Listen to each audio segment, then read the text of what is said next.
Okay, good day guys, no? Mayroon tayo ditong si-service na LG automatic washing machine. So ayan guys, ang problema niya TE error, no? Tanggo Eco error, no? TE. So nandito kami ngayon guys sa Pagsanhan, Laguna, no? So malayo from Santa Rosa, Laguna.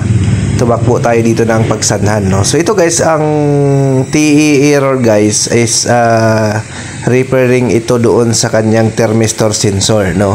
Ang thermistor sensor guys, ang mga itong LG na model nasa ilalim, no? Nakatusok diyan sa ilalim, no? Kasi ito ay ang thermistor sensor ay function niyan para siyang thermostat doon sa heater, no? Siya nagkakaman kapag gumagamit tayo ng mga steam, pag nag-steam tayo, no? Ito yung mga washing na may mga heater, no? Mayroon siyang thermistor sensor, no? So nandito sa ilalim yan guys, nakalagay, nakatusok sa drum. So hindi natin mapakita, no? Kasi nga wala tayong taga-video, tayo rin naghahawak ng washing, tayo rin nag-video, no? So hindi natin matutukan. Pero may mga vlog naman na tayo nito kung saan nakalagay yung pinaka-thermistor sensor, no? Harapin nyo na lang dyan yung TE error, no? So ito ay parang part 3 na ito ng ating pagbablog, no? So ang history nito guys, pinuntahan na ito ng service center. So ang recommendation ay papalitan ng board dahil doon sa error, no? So nagpasikan opinion na lang yung ating customer, no? Para dito sa TE error, no? Actually naman kasi ang TE error guys, usually talaga thermistor sensor lang ang may problema diyan.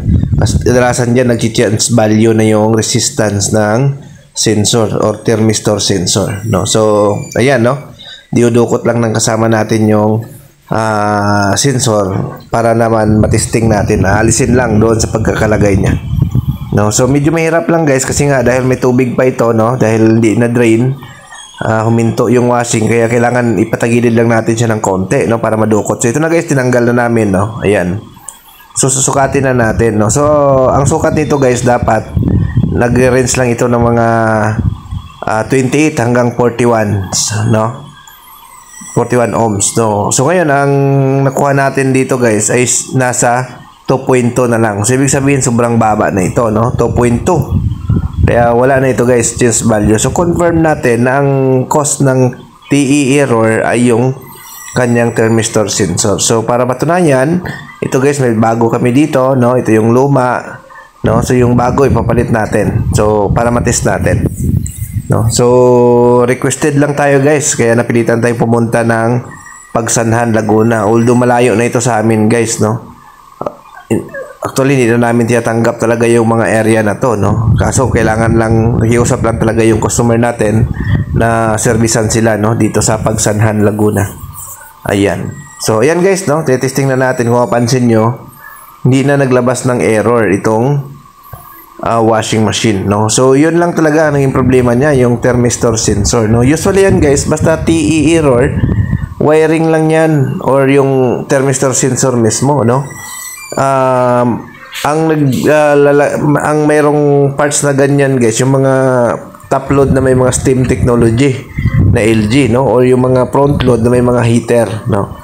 Yan, may mga thermistor sensor yan. Kaya nagti-TE error yan kapag sira yung pinaka-thermistor. So yan guys, working na yan, no? Wala na siyang problema. Yun lang naman ang thermistor sensor, no? Kung kailangan nyo ng parts na yan guys, available rin yan sa amin.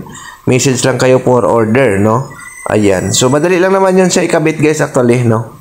Sa ilalim lang naman nakatusok yan. Okay guys, thank you, bye-bye.